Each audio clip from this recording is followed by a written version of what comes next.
Ma'am Marisa, Hello po, good afternoon po, Sir Rafi. good afternoon. Okay, so ang tatay po ng inyong anak ay yung anak na inyong amo. Opo, yung dati ko pong amo na si Telma Palacios po. At ngayon po, tinatakot kayo na kukunin ang inyong baby at magpapile sila ng kung anong mga motion sa korte para makuha si baby. Opo, tama po yung sinabi niya po.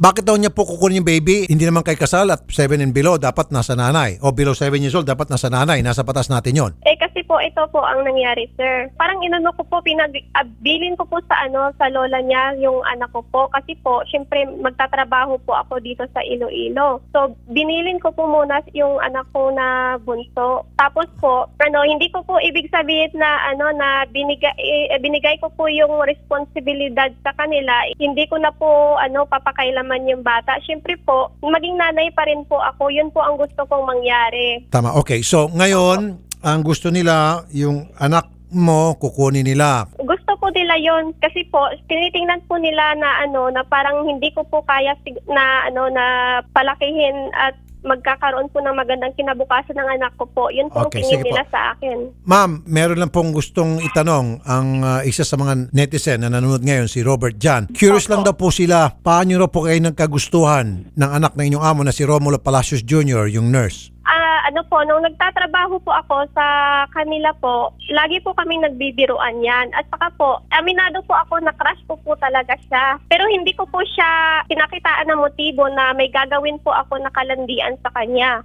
Okay. Tapos ngayon, ma'am, yung crush mo na si Mr. Romulo, niligawan kayo? Hindi po kami naligaw, nabigla lang po kami nagkagustuhan at saka po nangyari po yun. Yun na yun. Opo, nangyari po yung alam niyo na po yun. Opo, opo. And then, so nung kayo po yung mabuntis, umalis po kayo? Umalis po ako kasi po, hindi niya po ako pinanindigan. Kasi po, sinabi ko sa kanya na buntis ako at ano ang plano mo. Gulong-gulo pong isip ko nung time na po yun, Sir Rafi. Nasabi niya po sa akin ng harap-harapan po talaga, bigyan po kita ng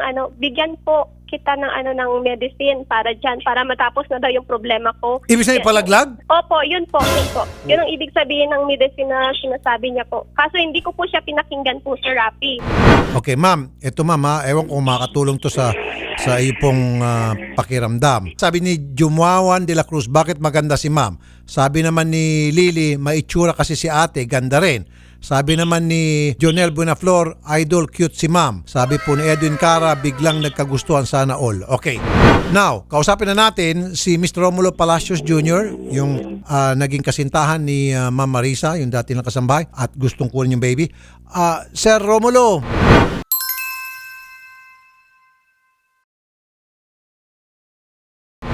Hello po.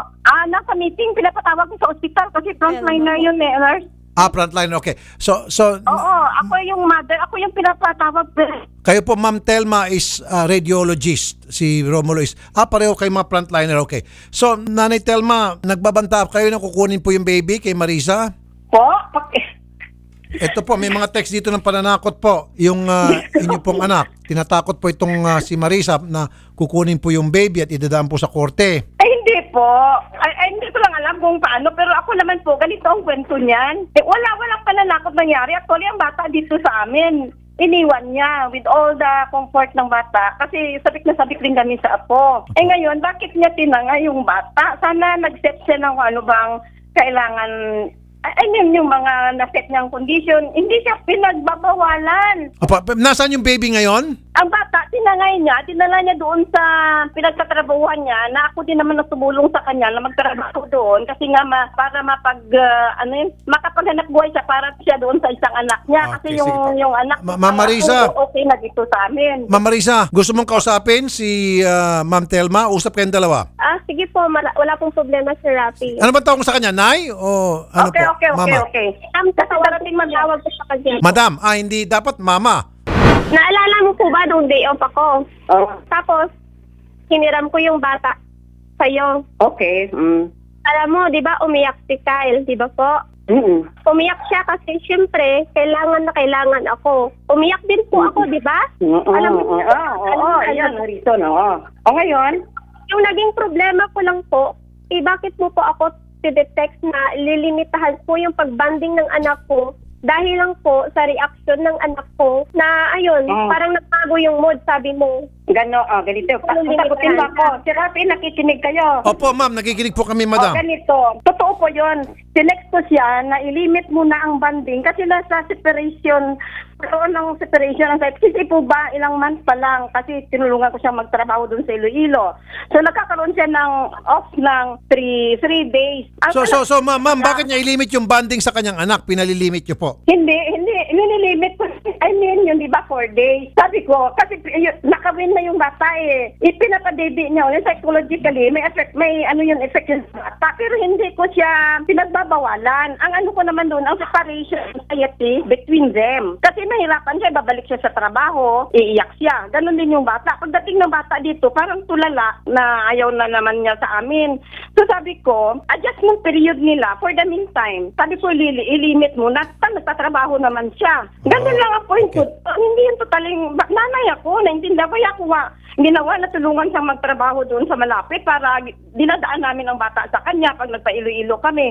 Kapag napunta siya, ang offer ko pa sana, sir, pag dito siya nagbanding, kasama yung isang anak niyang sa una, sabi ko, para naman yung bata, ma-maintain yung dito dahil ng COVID, sa compound namin, kasi hotel itong amin, ilalagay ko sila sa isang aircon room, kasama yung anak niyang isa siya. Okay. Pero may limit. Sabi ko, may limitation. Hindi siya pwedeng lumapit doon sa anak ko. Kasi engaged na yung anak ko, isa kakasalan, binulab eh. Okay. Alam niyang ganun ang situation. Ba't Okay. siya, sinabi niya hindi niya, ewan ko sir, basta ako nanginginig. Pinuringan pa naman siyang Christian, kaya inampun ko noon. Kinuha ko, yun pala magbibigay ng malaking problema sa pamilya namin. Ma'am, hindi po siya nagbigay ng problema. Nagbigay ng problema kung tutusin yung anak po ninyo. Opo, sige, granting na nagbigay na. Ganito sir, wala Kasi ma'am, di problema ba amo na siya? yun. Bakit niya po ginirlfriend yung inyo pong kasambahay? So ang may kasalanan Hindi po po dito ba? si amo, kung tutusin. Hindi po si kasambahay. Maliwanag. Kasi nung nabuntis siya sir, hindi naman siya dito sa amin na umalis na siya. O maski na ma'am, kung umalis na siya, di ibig sabihin, habol-habol siya ni anak nyo. Hindi ko rin alam. Kaya nga dapat iyon makwento yung anak ko. Kasi hindi ko alam yung kwento. So anyway, hindi natin alam ang kwento. Lahat hindi natin alam ang kwento. Basta, so umalis na si Marisa at saka siya nabuntis nung pag-alis niya sa inyo. Hindi siya buntis. Kaya lang sir, ewan ko kung pwede ko bang sabihin yan. Sige po. Kasi nung sinanong ko siya kung bata, Ano po?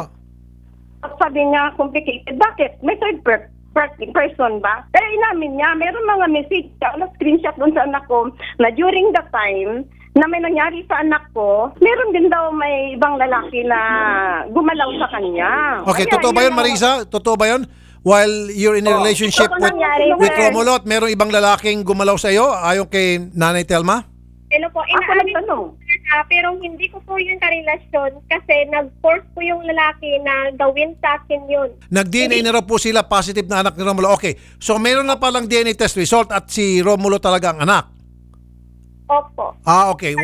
So, wag natin pag-usapan yun kasi meron na palang DNA test result. Okay. So, anyway, Nanay Telma, gusto ko lang po ipaalam sa inyo na kapag halimbawa, ma'am, gumamit kayo ng puwersa o nag-file kayo ng kaso sa korte para kunin yung bata, ako po ang magpipinance, babangkahan ko po si Marisa, gamit ko po yung pera ko para hindi po mangyari yung inyong pong mga plano. Yes, sir. I Good. respect that. Very good. At admire ako sa ginagawa mo. Pero, sir, di ba ang inaano natin nito ang the truth that will set us free. Opo, Kung ano ba opo. talaga ang The totoong truth is, ma'am, si Romulo at saka si Marisa nagmahalan at one point in time at nagkaroon sila ng anak at yung anak dapat mapunta kay Marisa simply because hindi sila kasal. A, and then B, dahil yung bata maghiwala na sila is below 7 years old. Okay, Nay? Thank you po.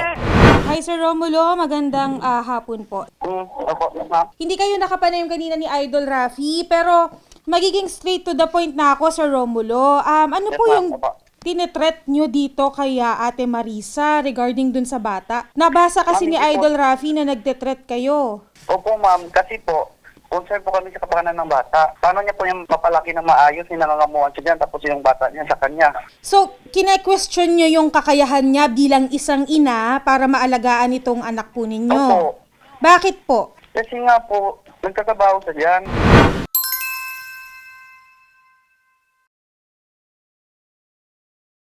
Una at sa pool, sinabi po ni Idol Raffy Tulfo kanina, no, hindi po kayo kasal. Okay? Number one. Okay po. Number two, sir, ang bata po ay 7 years old below, 1 year old and 7 Opo, months. So, yes po. automatic Alam po po namin ito, yun, sir. Kahit ano pong Opo, gawin ma'am. natin, Opo, sir, ito po ay mapupunta pa din po sa nanay. Okay po. Okay? So, sana, sir, sa amin lang, tigilan nyo na, sir, yung panghaharas at yung pananakot po ninyo dito kay Ate Marisa. Ang gawin natin sa Romulo, tutulungan ka din namin. Ganon din po itong si Ma'am Telma na iyong nanay na magkaroon po ng child visitation. Syempre, magiging patas din naman tayo. Ano? Pwede mong Okay dalawin po. yung bata.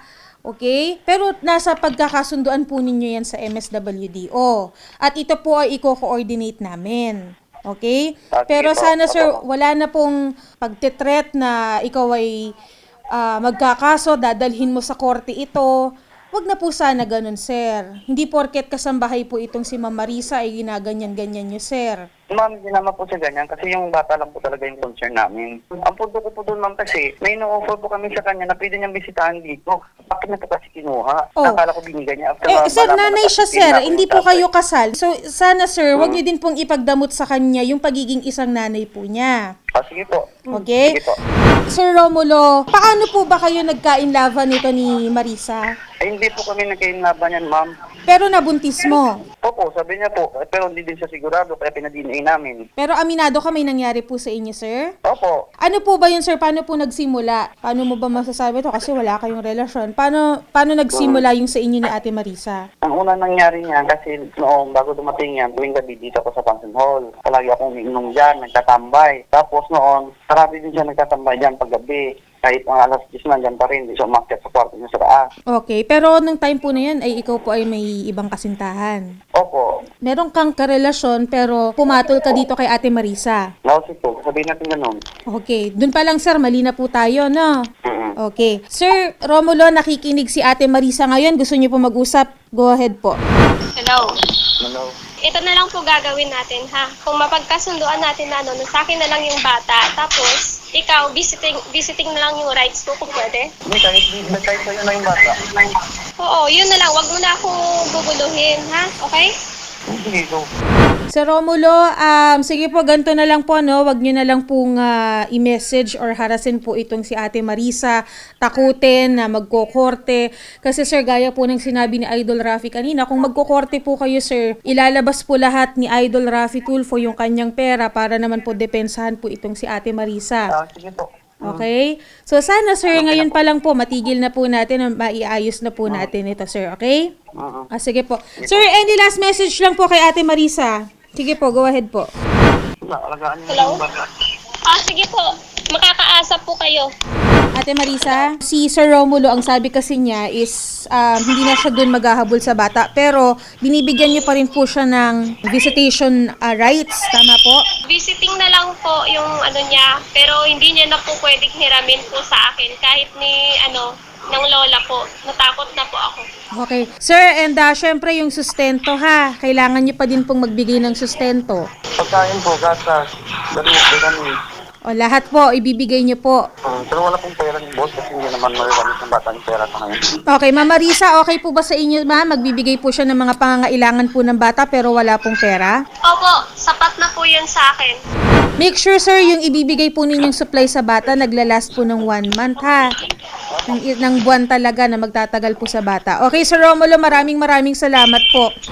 Ate Marisa, i-coordinate po namin ito sa MSWDO, dyan po sa Kulasi Antique, para po masunod po yung agreement po ninyo. Okay, ma'am? Sige po. Sige po, Ma'am Marisa, maraming salamat po, ha? Ingat po kayo palagi. Marami din pong salamat po. Pati rin po kay Sir Raffy Tulfo po.